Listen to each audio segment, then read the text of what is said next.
आदाब नाज़रीन, जी सलाम में इस्तकबाल है आपका। आपके साथ मैं हूं शाज़िन निसार। शाम के 7 बज चुके हैं और वक्त हो चला है कश्मीर एक्सप्रेस का। वजीर तामीरात आमा व senior PDP leader Naeem Akhtar ने कहा कि कश्मीर मामले में चीन के रुख का नए सिरे से तजज़िया करना होगा और उसके रोल को समझने की जरूरत है। उनका मानना है कि अक़वाम मुत्तहिदा में मसूद अजहर के मामले में मुसलसल वीटो करना बिला वजह नहीं है और एक खास हिकमत अमली के तहत वो जैश चीफ को पनाह दे रहा है।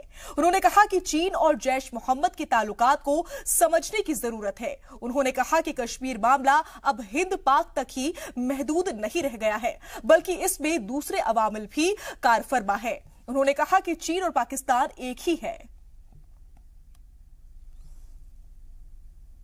वहीं महबूबा मुफ्ती के काबिना वजीर नईम अख्तर के चीन को लेकर दिए गए बयान पर साबिक वजीर आला उमर अब्दुल्ला ने मरकजी सरकार से इसका जवाब मांगा। उमर ने नईम अख्तर के बयान पर तबसरा करते हुए ट्वीट किया कि रियासती वजीर का बयान नजरअंदाज नहीं किया जा सकता। उन्होंने मरकजी हुकूमत से इस मसले पर सफाई देने का मुतालबा किया। उमर ने कहा कि महबूबा के सबसे करीबी वजीर और हुकूमत के तर्जुमान ने ऐसी बातें यूं ही नहीं कही होंगी। और इसी खबर पर ज्यादा जानकारी के साथ श्रीनगर से हमारे ब्यूरो चीफ सैयद तजम्मुल जुड़ चुके हैं। तजम्मुल, क्या कुछ जानकारी है आपके पास? देखिए, रियासती वजीर तालीम के इस बयान के बाद सियासत थोड़ी सी गर्मा गई है और जम्मू के राजधानी में जहां मंत्रियों के घरों के बाहर भी बड़े बड़े पत्रकार आज देखे गए। आखिर नईम अख्तर का ये जो बयान है, ये किस तनाजुर में उन्होंने दिया? जैश मोहम्मद का चाइना के साथ टाई अप होना और पाकिस्तान को क्या बेल आउट करना चाहते हैं, या चाइना की इंटरफेरेंस से हिंदुस्तान के मामला जो है उसमें कई तीसरे मुल्क की सालसी से जिस तरह से लगातार मुल्क इनकार करता है, वो कैसे शरीक बनता है। लेकिन इसके दो पहलू हो सकते हैं। एक, नईम अख्तर का ये बयान उस तनाजुर में आया जब आज वो राजौरी के दौरे पे थे, ज़राए इब्लाग से बात करने से मुकम्मल तौर पर उन्होंने इनकार किया। उसके बाद जो खबर आई है और खबरों के मुताबिक जिस तरह से उन्होंने जैश और चाइना को आपस में जोड़ने का जो उन्होंने फार्मूला और सीक्रेट बताया कि ये दोनों किस तरह से आपस में जुड़े हुए हैं, मसूद अजहर से लेकर बाकी लीडरों तक साफ तौर पर दिख रहा है कि ग्राउंड पे सब कुछ ठीक ठाक नहीं है और मिलिटेंसी को अब पाकिस्तान से निकालकर तीसरे मुल्क के साथ जोड़ना मुझे लगता है कि बहुत ज्यादा ठीक भी नहीं है। लेकिन बीजेपी ने लब कुशाई करने से इनकार किया। किसी भी भारतीय जनता पार्टी के लीडर ने आज ज़राए इब्लाग या मीडिया से बात नहीं की। वहीं पीडीपी के सीनियर लीडर के मुताबिक नईम अख्तर साहब की जाती राय हो सकती है, अपना एनालिसिस हो सकते हैं। न सिर्फ वो एक कामयाब ब्यूरोक्रेट रह चुके हैं, बल्कि एक कामयाब वजीर होने के नाते उनका ये जो बयान है, इसमें कोई बड़ी मुझे लगता है कि वर्कआउट करने की जरूरत होगी। ये किस तनाजुर में उन्होंने ये बयान जारी करवाया है। जी, लेकिन तजम्मुल, अगर हम इस बयान की बात करें तो इस बयान में काफी बड़ी बात कही गई है। देखिए, जिस तरह से आपको हम लगातार बता रहे हैं कि जम्मू कश्मीर में 27 से लेकर आज तक जब भी इस तरह की बात चली, चाहे अमेरिका ने इंटरफेयर करना चाहा मुदाखलत के लिए तीसरे मुल्क ने कभी इसको वो नहीं किया। उन्होंने कहा कि ये मामला जो है कश्मीर और इंडिया के बीच में आइन के तहत कॉन्स्टिट्यूशन के अंदर मसाइल हल किए जा सकते हैं, जमहूरी तर्ज के तहत, और बंदूक या वायलेंस को तर्क करना होगा।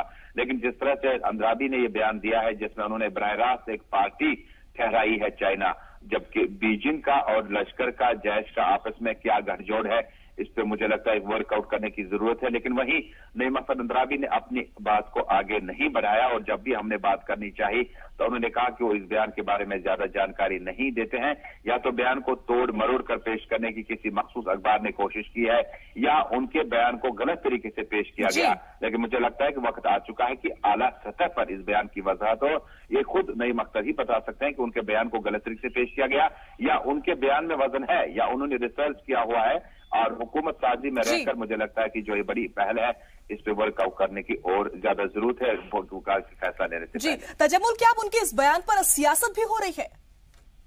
बिल्कुल, देखिए, सियासत हर चीज पे होती है। जिस तरह से आज भी जो भी भारतीय जनता पार्टी के सीनियर लीडर हैं, कांग्रेस, नेशनल कॉन्फ्रेंस, तमाम लीडर ने अपने अपनी तरफ से जो बयान जारी किया उनमें उन्होंने साफ तौर पर कहा कि अख्तर को अपना स्टैंड क्लियर करना होगा। अगर इस तरह की सूरत हाल मुल्क को दरपेश है तो उससे निपटने के लिए कौन सा फार्मूला इख्तियार करना होगा।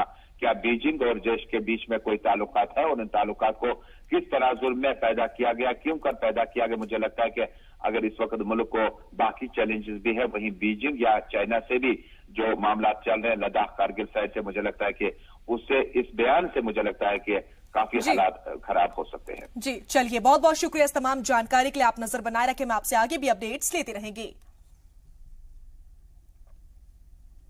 बढ़ते हैं आगे। पाकिस्तानी जारहियत का मुंहतोड़ जवाब देते हुए हिंदुस्तानी फौज ने उड़ी के हाजीपीर नालाह एरिया में दुश्मन फौज का एक बंकर तबाह कर दिया। इससे कबल एलओसी पर वाक़ई हाजीपीर सेक्टर के चुरंडा सिलिकोट एरिया में पाक फोर्सेस की जानिब से सीजफायर की खिलाफ वर्जी की गई। जवाबी कार्रवाई के बाद पाक की जानिब से गोलीबारी बंद हुई। गोलीबारी में 3 शहरी जख्मी हो गए, जिन्हें इलाज के लिए अस्पताल में दाखिल किया गया। जिला इंतजामिया ने आसपास के इलाके के लोगों को महफूज मकामात पर मुंतकिल कर दिया है। कल दोपहर के बाद पाकिस्तानी फौज ने बिला किसी इश्तिहाल के सिविलियन एरियाज में उड़ी जो चुरंडा सिलिकोट एरिया है वहां पे फायर खोला और उससे एक लेडी जख्मी हुई और 3 और लोग जो है वो भी घायल हुए, जिनको लोकली ट्रीट किया गया। लेडी को हॉस्पिटल ले गया और जहां उसका ट्रीटमेंट करके उसको घर वापस भेज दिया गया। उसके बाद हमारी फौज ने भी जवाबी कार्रवाई की और जवाबी कार्रवाई के बाद फिर पाकिस्तानी फौज की जो फायरिंग बंद हुई और इस वक्त इलाके में अमन है। ताहम 2 गाँव थाजल और सोनी के जो बाशिंदे हैं उनको हमने सेफर लोकेशन पे पहुंचा दिया। ताहाल इस वक्त सिचुएशन वहां पे लेकिन नॉर्मल है। वही मौके पर पहुंचे जी सलाम के नुमाइंदे तजम्मुल इस्लाम ने इलाके का जायजा लिया। अभी मौजूद है चुरंडा के इलाके में, जहां पे कल सीज फायर वायलेशन की गई थी, जिसमें 3 सिविलियन जो है इंजर्ड हुए थे। तो कल से यहाँ पे सर्च चल रही है इलाके में। तो आप देख सकते हैं हमारे पीछे जो फौज लगी हुई है, तो बताया जा रहा है कि जो इसमें जो सिविलियन है 3 इंजर्ड हुई है, जिसमें एक लेडीज भी इंजर्ड हुई है। फिलहाल में चुरंडा उड़ी से तजम्मुल इस्लाम, जी मीडिया। तो वहीं जम्मू कश्मीर में साउथ और नॉर्थ ऑफ पीर पंजार का इलाका मिलिटेंसी की नई आर्क बनता जा रहा है। फौज के मुताबिक 400 से ज्यादा मिलिटेंट पाकिस्तान की मदद से दरअंदाजी की ताक में रहते हैं, लेकिन हिंदुस्तानी फौज की मुस्तैदी इन्हें नाकाम बना रही है। सरहद पर दहशत का कैसा खेल खेला जा रहा है पाकिस्तान की जानिब से, देखिए इस खास रिपोर्ट में। सरहदों पर दहशत और दरअंदाजी जम्मू कश्मीर के अमन और सुकून को खाए जा रहा है और इसमें पीर पंजाल वो इलाका है जिसे खुद आर्मी ने मिलिटेंसी का गढ़ करार दे दिया है। आर्मी के मुताबिक जुनूबी और शुमाली पीर पंजाल में 400 से ज्यादा मिलिटेंट पीओके में लॉन्चिंग पैड्स लेकर दरअंदाजी के लिए तैयार हैं, इस उम्मीद में कि थोड़ी सी शह मिले और वो दरअंदाजी में कामयाब हो जाए। और इसी मकसद के लिए पाकिस्तान सीज फायर की खिलाफ वर्जी करता है। एक बार उनको पुश कर दिया, उनको हमने एलिमिनेट भी कर दिया, तो और पीछे से लोग और आ जाते हैं इस कैंप में। सो ये कभी बहुत कम होता है, ऊपर नीचे 10-15 का होता है, लेकिन around 200 to 225 is always there in the border. That's one. And second is yes, infiltration does take place. You cannot say that we will endeavor is to ensure zero infiltration. That's our job. So we put our best. Jammu के पुंछ, राजौरी, अखनूर, आरएसपुरा, सांबा, कठुआ ये इलाके पाकिस्तानी सरहद से सटे इलाके हैं और ये जुनूबी पीर पंजाल का हिस्सा हैं, जहां हम आए दिन सीज फायर, दरअंदाजी और मुठभेड़ की खबरें सुनते हैं। पाकिस्तान पिछले 10 महीनों से नौशेरा के सरहदी गांवों पर गोलीबारी कर रहा है। अंधाधुंध गोलीबारी से लोगों में दहशत है। घर छोड़ने पर लोग मजबूर हैं, रिफ्यूजी कैंपों का सहारा ले रहे हैं। बच्चे तालीम से महरूम हो गए हैं क्योंकि स्कूल बंद हो चुके हैं। पाकिस्तान घरों के साथ स्कूलों और बच्चों को निशाना बना रहा है, जिसके चलते सरकार ने 14,400 बंकर बनाने का काम शुरू कर दिया है। यहाँ 10 महीने हो गए हमें, जंगल के रहने वाले हैं हम। शेलिंग लगातार चल रही है और परेशानियाँ बहुत हैं। बच्चों की पढ़ाई भी ख़त्म हो रही है, अपना फ्यूचर भी ख़त्म हो रहा है, घर भी बर्बाद हो रहे हैं, खेत भी बर्बाद है, अपने जो पशु हैं वो भी जंगली हो गए हैं, कुछ मर गए हैं। 10 महीने हो गए हैं इधर बैठे हुए। आप घर से बाहर जा सकते हो? नहीं जा सकते। हम भी नहीं जाने की चाहते, फिर मजबूरी क्या करें, इधर भी आने से क्या फ़ायदा, कोई रिलीफ नहीं। लगभग 20 और 25% बच्चे हैं जो वो एजुकेशन जहाँ पर ले पा रहे हैं, क्योंकि जो ज़्यादा से ज़्यादा हमारी जो पॉपुलेशन है बच्चों की वो अपने रिश्तेदारों के घरों में शिफ्टेड हो गए हैं। और दूसरा कुछ ऐसे लोग हैं जिन्होंने आगे पीछे अपने किराए पर मकान वगैरह लिए हैं, जिनके बच्चों की पढ़ाई है जो टोटली डिफंड हो चुकी है। हमारे 23 गाँव जो हैं पाकिस्तान के साथ जुड़े हुए हैं और इनमें हमारे 71 स्कूल हैं जो कि 0 से 5 किलोमीटर के दायरे में हैं। और हम इन स्कूलों में बंकर्स का भी, कम्युनिटी बंकर्स का इंतज़ाम कर रहे हैं। हमने प्रपोजल भेजा हुआ है और वेरी शॉर्टली यहाँ कम्युनिटी बंकर्स बनेंगे। और रहा सवाल लोगों को एवैक्यूएट करने का, जब क्रॉस बॉर्डर शेलिंग होती है तो हमारा कंटिजेंसी प्लान ऑपरेशन में है। हमारे पास कैंप तैयार हैं सेफर जोन्स पे। हम नौशहरा में ऑलरेडी 6 कैंप्स चल रहे हैं। पुंछ के मेंढर और बालाकोट सेक्टर, जहां पाकिस्तान हमेशा फायरिंग और मोर्टार दागता रहता है, ऐसे ही एक हमले में 10वीं क्लास में पढ़ने वाली ताहिरा नसीब शदीद तौर पर जख्मी हो गई और 2.5 महीने से बिस्तर पर पड़ी हुई है। 5 ऑपरेशन हो चुके हैं उसके और अब शायद नसीब अपने पांव पर खड़ी हो सके। इस गांव के आधे लोगों की रिश्तेदारी एलओसी की दूसरी जानिब आबाद है, लेकिन कशीदगी के सबब उनकी मुलाकात नामुमकिन है। बहुत है जी, 50% पाकिस्तान में हैं, इधर भी हैं जो आदमी हैं। दो कुछ भाई इधर हैं, कुछ पाकिस्तान में हैं। किसी का माँ बाप पाकिस्तान में है। आपका कोई रिश्तेदार? मेरे भाई हैं, 2 भाई हैं पाकिस्तान में। तो जब गोला चलता है तो उसमें बहुत मुश्किल है। गोला जब चलता है तो खतरा है हमारे को, उधर भी नुकसान होता है, इधर भी नुकसान होता है। एलओसी की कांगा गली, पंजनी नाला, डेरा डोबिस, सुहाला, गराती और बसुनी दरअंदाजी करवाने के ऐसे बदनाम इलाके हैं जहां से गोलीबारी की आड़ में पाकिस्तान दरअंदाजी करवाने की कोशिश में मसरूफ रहता है। दौड़ाज में रहते हैं, पाकिस्तानी गोलाबारी से हमको बहुत दिक्कत है।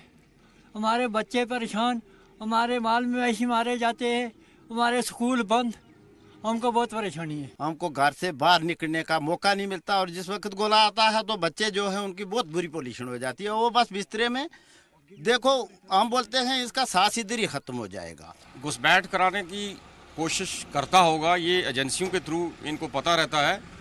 बाकी फौज आगे लगी है, इतनी कमजोर नहीं है फौज के, हमारी फौज के इनको क्रॉसिंग होने देगी।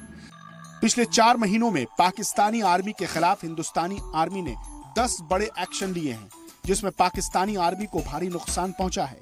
2018 की बात करें तो आर्मी की जवाबी कार्रवाई में अभी तक 20 पाकिस्तानी जवान मारे जा चुके हैं, जबकि 2017 में 138 पाकिस्तानी जवान मारे गए थे। रानू करनी, पीर पंजाल, जी मीडिया। तो वहीं पाकिस्तान की ओर से लगातार सीजफायर की खिलाफ वर्जी और सरहदों पर दरअंदाजी की कोशिशों पर बीजेपी के सीनियर लीडर और इंचार्ज अविनाश रॉय खन्ना का कहना है कि हिंदुस्तानी फौज किसी भी हालात से निपटने के लिए तैयार है और वक्त वक्त पर पाकिस्तान को करारा जवाब भी दिया जाता है। वहीं बैंक घपले पर उन्होंने कहा कि हुकूमत ऐसे मुजरिमों के खिलाफ सख्ती से एक्शन लेगी, साथ में इसका इल्जाम कांग्रेस पर भी लगाया। हमारे नुमाइंदे राजन वैद ने खास बातचीत की। हमारे साथ अविनाश भाई खन्ना जी हमसे बात करेंगे। सर, जिस तरह से इस वक्त पाकिस्तान की ओर से जो हरकत की जा रही है, तो आपको क्या लगता है कि इस वक्त जो है एक स्ट्रॉन्ग स्टैंड लेने की ज़रूरत है, क्योंकि उड़ी में भी जो पाकिस्तान की एक पोस्ट को तबाह किया गया है? मैं आपके माध्यम से देशवासियों को, खासतौर पे जम्मू कश्मीर के लोगों को आश्वस्त करना चाहता हूं कि केंद्र सरकार बहुत सख्त रवैया अपनाए हुए है।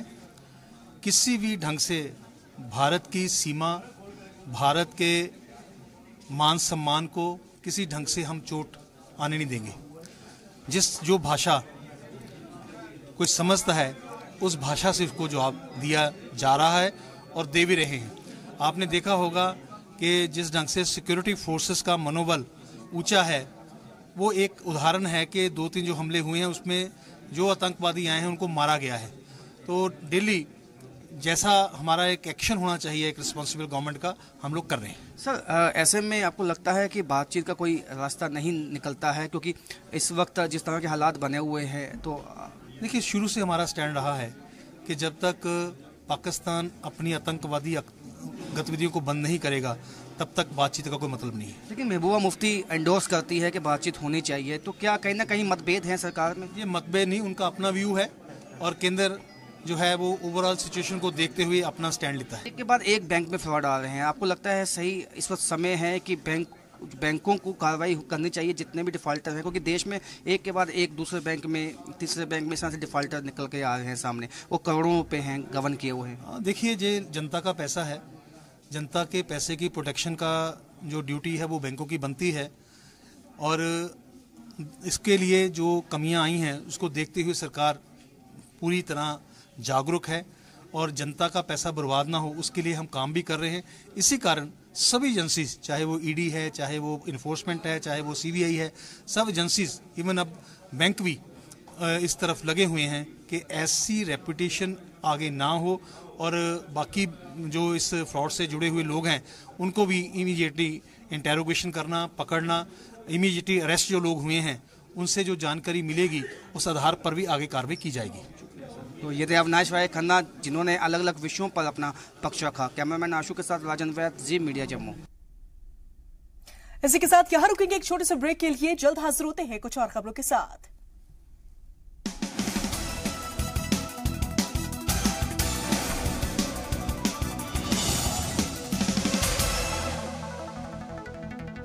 ब्रेक के बाद एक बार फिर से आप सभी का इस्तकबाल है। खबरों के सिलसिले में आगे बढ़ते हैं। अवामी इत्तेहाद पार्टी के चेयरमैन और लंगेट हलके के रुकने असेंबली इंजीनियर रशीद ने हुर्रियत लीडरान से अपने असासे का ऐलान करने की अपील की है। उन्होंने कहा कि तमाम अलहदगी पसंद लीडरान को आवाम के सामने अपनी जायदाद की तफसील पेश करना चाहिए। इसके अलावा उन्होंने सभी अरकान असेंबली और अरकान पार्लियामेंट से भी मनकुला और गैर मनकुला जायदाद को बरसरे आम करने का मुतालबा किया। साथ ही साथ उन्होंने सरकारी अफसरान की मिल्कियत को भी पब्लिक डोमेन में लाने की बात कही। तनाज़ुर में रहने वाले इंजीनियर रशीद ने कहा कि आवाम को यह हक हासिल है कि वो अपने नुमाइंदों और सरकारी अफसरान के असासे के मुतालिक जानकारी हासिल करें।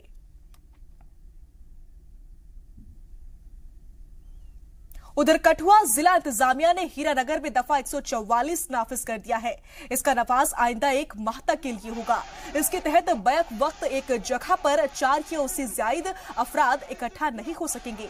जिला मजिस्ट्रेट कठुआ की जानिब से जारी हुक्मनामे के मुताबिक नज्म व नस्क बनाए रखने की गर्ज से इलाके में एहतियात के तौर पर सेक्शन 144 नाफिज किया गया है।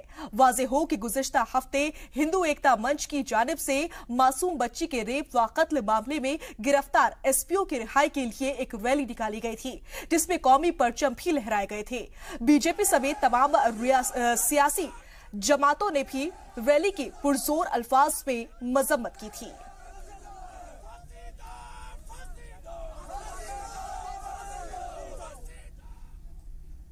बढ़ते हैं आगे। Director general of police jail Dilbagh Singh ने अनंतनाग और पुलवामा में जेल सिक्योरिटी का जायजा लिया।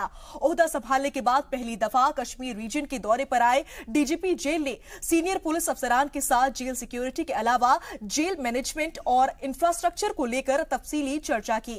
अनंतनाग में सेंट्रल जेल के अंदरूनी व बाहरी इलाकों का जायजा लेने के बाद उन्होंने चंद नुकात की निशानदेही कर उनमें सुधार की हिदायत दी। बाद में उन्होंने पुलवामा में वाकई स्पेशल जेल का भी मुआयना किया।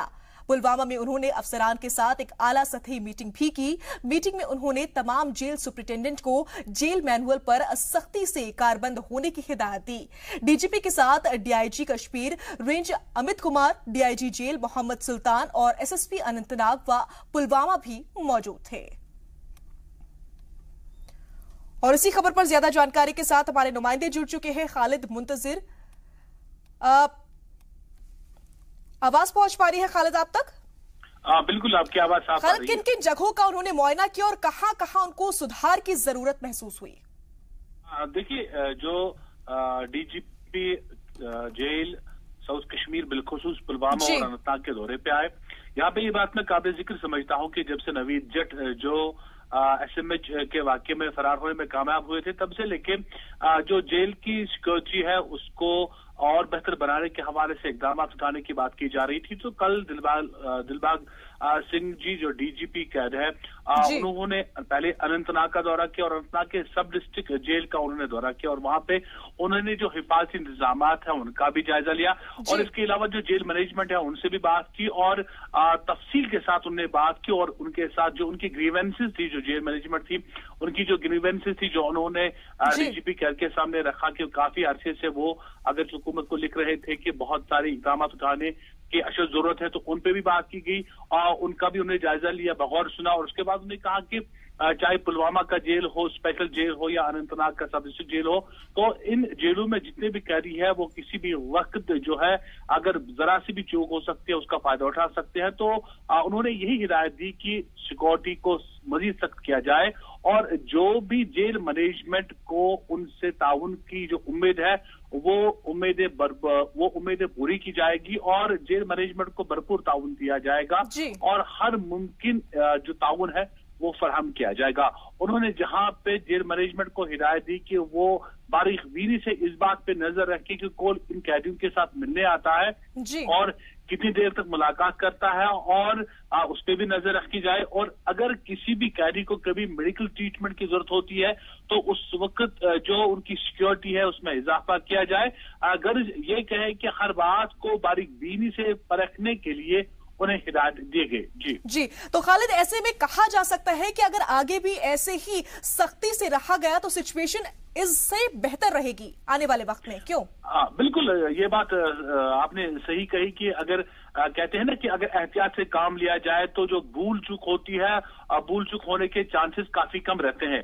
माना कि जो वाकया एसएमएच में पेश आया जिसमें 2 पुलिस एहलकार जांबाग हुए थे और जिसमें एक मिलिटेंट लश्कर तैयबा का नवीद याद जो है वो भागने में भी कामयाब हुआ था, यकीनन जब बारीकबीनी से देखते हैं तो यही अंदिया मिलता है कि कहीं ना कहीं पे भूल चूक हुई है और बिल्कुल डीजीपी कैद ने भी उन्हीं भूल चूकों को दूर करने के लिए और अब मुस्तकबिल के लिए ज्यादा से ज्यादा एहतियाती तदाबीर अमलाने की और सख्त सिक्योरिटी इंतजाम को अपनाने की हिदायत दी। जी खालिद, हम ये भी जानना चाहेंगे कि जो मीटिंग हुई उसमें क्या कुछ बातचीत रही? देखिए, मीटिंग में बहुत सारे मुद्दों पे बात की गई। मीटिंग में जहां पे जेल सिक्योरिटी और जेल के हुदूद के साथ साथ जेल के बाहरी जो गिरदनवा होता है उसको बारीकबीनी से परखने की, वहां पे सीसीटीवी कैमरे नस्ब करने की बात की गई। वहीं पे जो जेल मैनेजमेंट है उनकी जो ग्रीवेंसेस थी, उनकी जो मांगे थी, उन पे भी बात की गई। अगर जेल जो मीटिंग हुई मैनेजमेंट के साथ डीजीपी कैद की, उसे कवर करने की इजाजत नहीं दी गई और बाज़ाब्ता तौर पे अगर हमने जो पुलिस मीडिया सेल है उनसे भी बात की थी कि अंदर की जो मीटिंग है उनमें किन बातों पे बहस की गई। उन्होंने यही कहा कि ये उनका अनऑफिशियल दौरा था, लेकिन अनऑफिशियल हो ही नहीं सकता क्योंकि जब डीजीपी कैद के साथ डीआईजी साउथ कश्मीर और डीआईजी कैद साथ होंगे तो यकीनन ऐसा ही लग रहा है कि ये अनऑफिशियल नहीं है। लेकिन कुछ ऐसी भी बातें होती है जो सिक्योरिटी रीजन के हवाले से मीडिया के सामने नहीं रखी जाती है और पहले उन पे अमल ही किया जा सकता है और यही बताया जा सकता है कि कुछ बातें जो सिक्योरिटी के लिहाज से काफी हसास होती है वो मीडिया तक पहले न पहुंचे, उन पे अमल ही किया जाए। जी खालिद, हम क्या कहें, क्या अगर पहले भी इस तरह की सख्ती बरती जाती तो जो खराब सिचुएशन बनती है वो नहीं होती कभी? बिल्कुल, ये तो साफ है कि कहीं ना कहीं पे जैसे कि इससे पहले भी जब वो एसएमएच का वाकया सामने आया था, शूटआउट का मामला सामने आया था, उस वक्त जो चाहे सियासी तजिया निगाह थे, सिक्योरिटी तजिया निगाह थे, सभी ने कहीं ना कहीं पे सिक्योरिटी लैब, क्योंकि अक्सर देखा जाता है जेल इंतजामिया की ओर से लापरवाहियां बरती जाती हैं। साफ कहा जाता, जैसे मैं अर्ज कर रहा था कि पहले भी कि जब शूटआउट का मामला हुआ था तो सभी सियासी तजिया निगाह थे, सिक्योरिटी तजिया निगाह थे, उन्होंने कहा था कि कहीं ना कहीं पे सिक्योरिटी लैब्स है और चाहे वो जेल के हुदूद की सिक्योरिटी हो या फिर अस्पताल पहुंचाने के हवाले से जो कम नफरी भेजी गई थी, लेकिन कहीं ना कहीं पे अब ये भी पुलिस यही चाहती है कि बार बार उन पे उंगली न उठे और जो गलतियां माजी में हुई हैं, चाहे वो भूल चुकी क्यों न हुई हो, वो मुस्तकबिल में उनको न दोहराया जाए और सिक्योरिटी के सख्त इंतजाम किए जाए ताकि पुलिस की वफादारी पे या इनकी सिक्योरिटी पे उंगली न उठी। जी चलिए, बहुत बहुत शुक्रिया इस तमाम जानकारी के लिए। आप नजर बनाए रखें, हम आपसे आगे भी अपडेट्स लेते रहेंगे। बढ़ते हैं आगे। उधमपुर से 50 किलोमीटर की दूरी पर मौजूद घोरदी ब्लॉक का कई सालों का इंतजार आज खत्म हुआ। यहां ममलिकती वजीर जितेंद्र सिंह ने प्रधानमंत्री ग्राम सड़क योजना के मद्देनजर उधमपुर से घोरदी तक जाने वाली सड़क का संगे बुनियाद रखा, जिसका फायदा 90,000 से ज्यादा लोग उठा सकेंगे। इस मौके पर ममलिकती वजीर सुनील शर्मा और घोरदी से रुकने असेंबली दीनानाथ भगत मौजूद रहे। इस सड़क की लागत 92 करोड़ बताई जा रही है, जिसका काम जल्द ही शुरू हो जाएगा।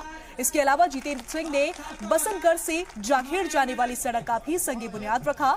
इस मौके पर पुलिस और तरक्याती कमीशन के कई आला अफसरान मौजूद रहे। ये कार्य बहुत पहले हो जाना चाहिए था और मैं बधाई दूंगा यहाँ के विधायक दीनानाथ भगत जी को। उन्होंने काफ़ी संघर्ष किया, काफ़ी प्रयास किया, दिल्ली आते रहे स्वयं, हम उनके साथ गडकरी जी के पास भी प्रस्तुत होते रहे और काफ़ी प्रयास के बाद, क्योंकि गोल्डी का नाम अब दिल्ली में किसे मालूम होगा, आप कल्पना कर सकते हैं, विधायक जी को भी और बाकी प्रतिनिधियों को भी, आखिरकार इसका टेंडर अब हुआ है और ये काम आज शुभारंभ हो रहा है। वहीं नेशनल कॉन्फ्रेंस की सीनियर लीडर रियाज अहमद जरगार ने सब डिवीजन गांदो भलेसा को डोडा जिले से मुंसलिक रखने के हाई कोर्ट के फैसले का खैर मकदम किया है। डोडा से मीडिया से बातचीत करते हुए उन्होंने कहा कि हुकूमती फैसले को मनसूख कर अदालत आलिया ने अवामी मफाद की हिफाजत की है। उन्होंने आवाम को मुबारकबाद पेश करते हुए कहा कि सब डिवीजन के लिए एडीसी तकर्रुर करने के हवाले से तहरीक जारी रहेगी। इस मौके पर उन्होंने डोडा में तरक्याती मंसूबों की अमल आवरी के लिए वजीर आला का भी शुक्रिया अदा किया।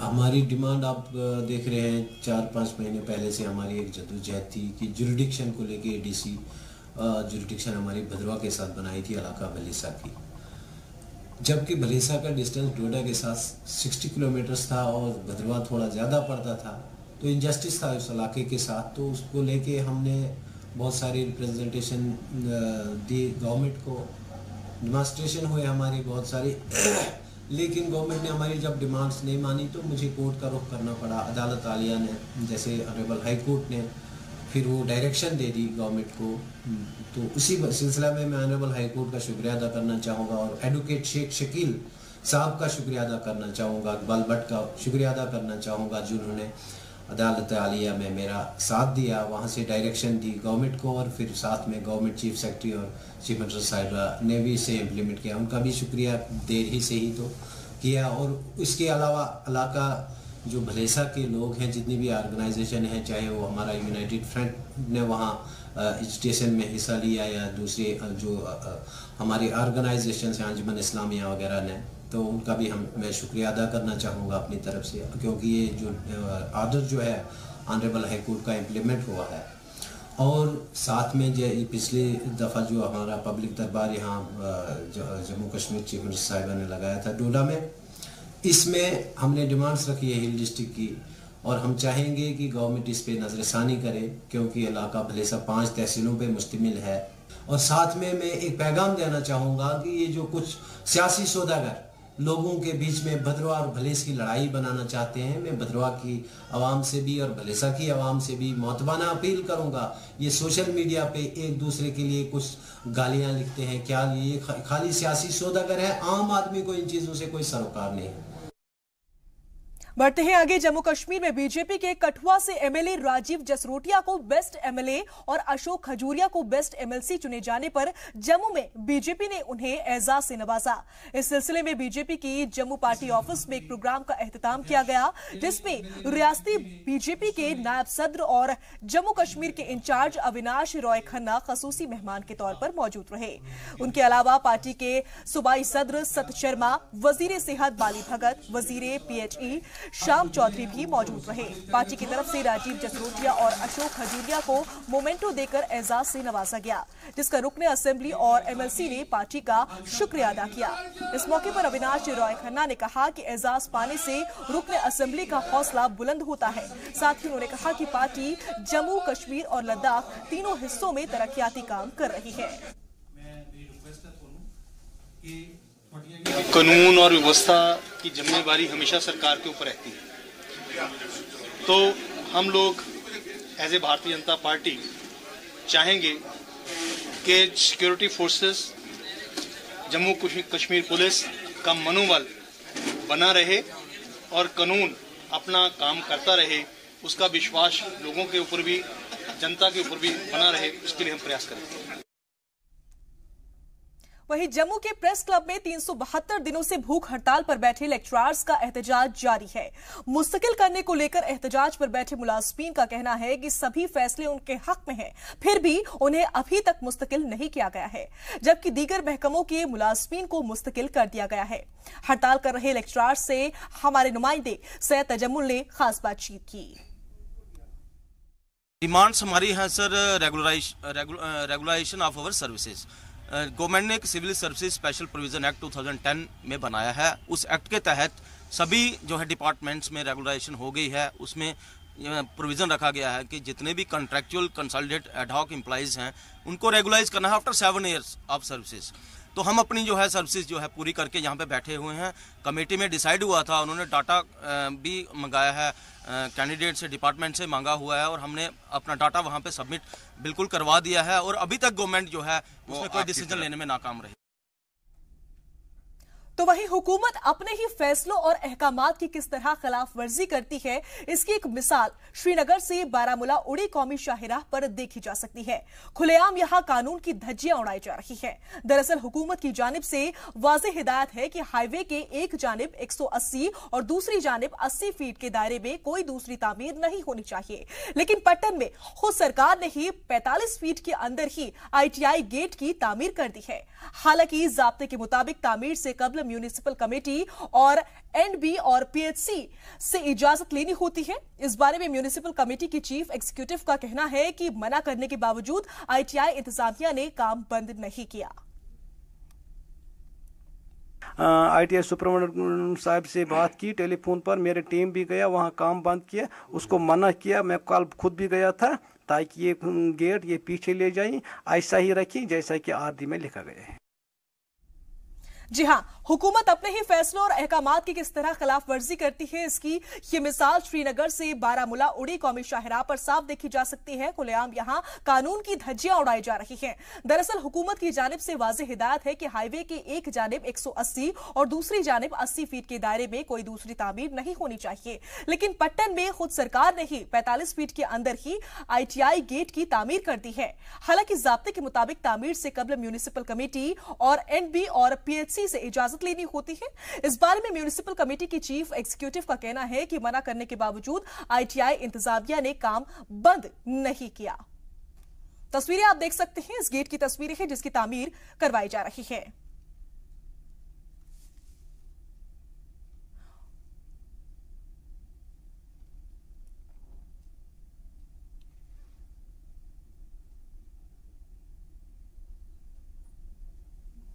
और इसी खबर पर ज्यादा जानकारी के साथ हमारे नुमाइंदे फोन लाइन पर जुड़ चुके हैं, पीरजादा मुदस्सर। पीरजादा, आपके पास इससे जुड़ी हुई क्या कुछ जानकारी है? जी, ये असली मैं बताऊं के चलूं आपको, ये जो बारामूला श्रीनगर बारामूला नेशनल हाईवे है उसकी कुशादगी करनी है अब, क्योंकि उसको अब 200 फुट करने जा रहे हैं। तो क्योंकि एक लेफ्ट साइड में 120 फुट और राइट साइड में 80 फीट बनाए जा रहे हैं। तो अब ये बात जब सामने आई कि जो गवर्नमेंट का काम चल रहा था, इसमें कंस्ट्रक्शन का चल रहा था, वो तो सिर्फ रोड से 45 फुट की दूरी पर बनाए जा रहे हैं। तो इस सिलसिले में जब हम एग्जीक्यूटिव अफसर म्युनिसिपल कमेटी पटन से रायता किया तो उसने उसी टाइम एक्शन लेकर उसका काम रुकाया। तो जिसमें ये मतलब पता चलता है कि जो अभी वो काम उसका चल रहा है, गवर्नमेंट के काम चल रहा है, तो ये इसमें ये पता चलता है कि कितना अभी सरकार पैसे इस पे खर्च कर रहे हैं, तो कुछ महीनों के बाद जाया हो रहा है। जी पीरजादा, जो ये गैर कानूनी तामीर करवाई जा रही है, इस पर अभी कुछ कहा गया है?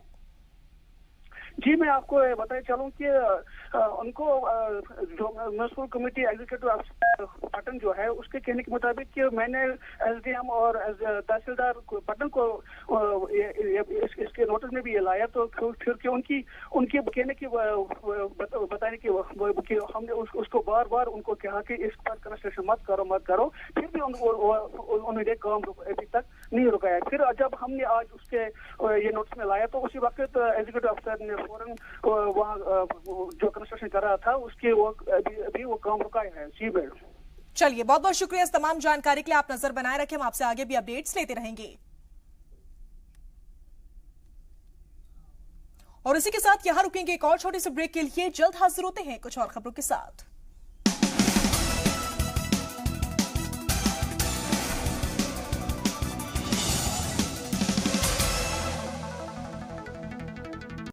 ब्रेक के बाद एक बार फिर से आप सभी का इस्तकबाल है। खबरों के सिलसिले में आगे बढ़ते हैं। रामबन में मकामी रुकने असेंबली नीलम कुमार ने पक्की हट्टी से अपर बाजार तक तामीर शुदा सड़क का इफ्तिताह किया। सड़क की तामीर MLA फंड से की गई। इस मौके पर DDC और SSP के अलावा शहर की अहम तरीन शख्सियात भी मौजूद थी। इफ्तिताही तकरीब के बाद उन्होंने कहा कि इलाके की तरक्की को लेकर पुरअमन है।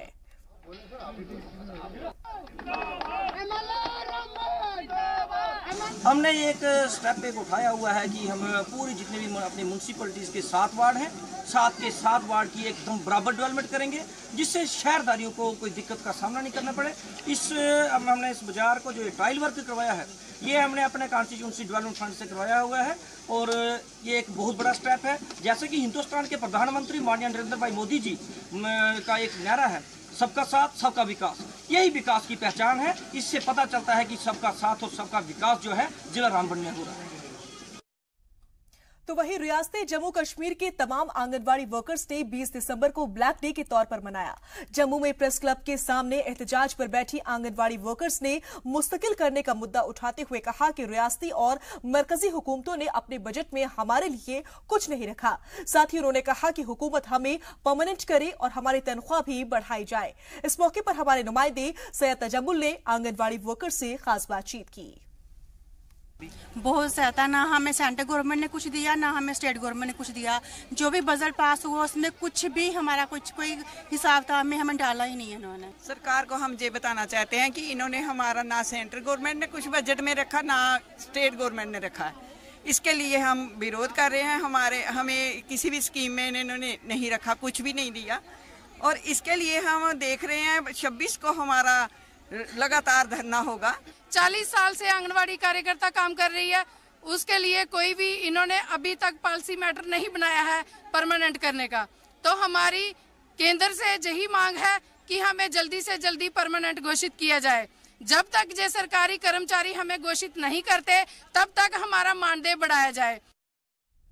वहीं जम्मू में ट्रैफिक निजाम की बदतर हालत जग जाहिर है, लेकिन अब ट्रैफिक पुलिस की मुस्तैदी से निजाम बदला हुआ नजर आ रहा है।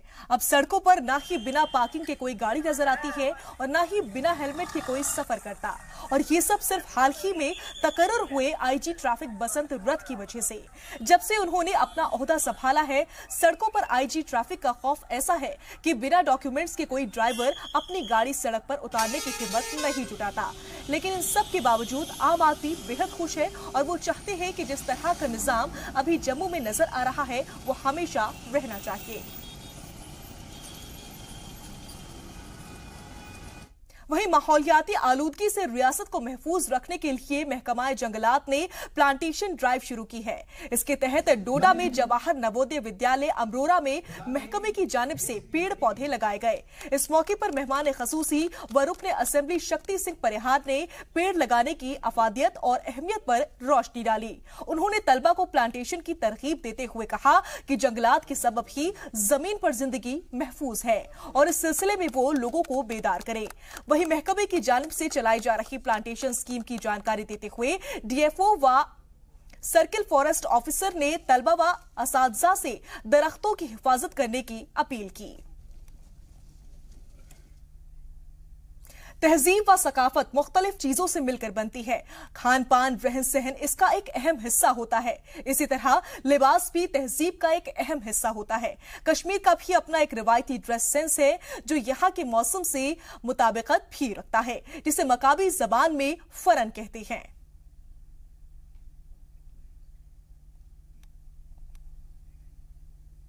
वहीं गांदरबल में R&B कंस्ट्रक्शन के डिवीजन 3 के कॉन्ट्रैक्टर्स ने तनख्वाह न मिलने को लेकर हुकूमत के खिलाफ एहतजाज किया। एहतजाज में दर्जनों कॉन्ट्रैक्टर्स ने हिस्सा लिया। एहतजाज कर रहे कॉन्ट्रैक्टर्स का कहना था कि 2016 और 17 की तनख्वाह अभी तक बकाया है, जिसकी वजह से हमें कई मुश्किलात का सामना करना पड़ता है। साथ ही एहतजाज कर रहे कॉन्ट्रैक्टर्स ने हुकूमत से अपील करते हुए कहा कि इस पॉलिसी को वापस लिया जाए और हमारे हक में कोई फैसला लिया जाए।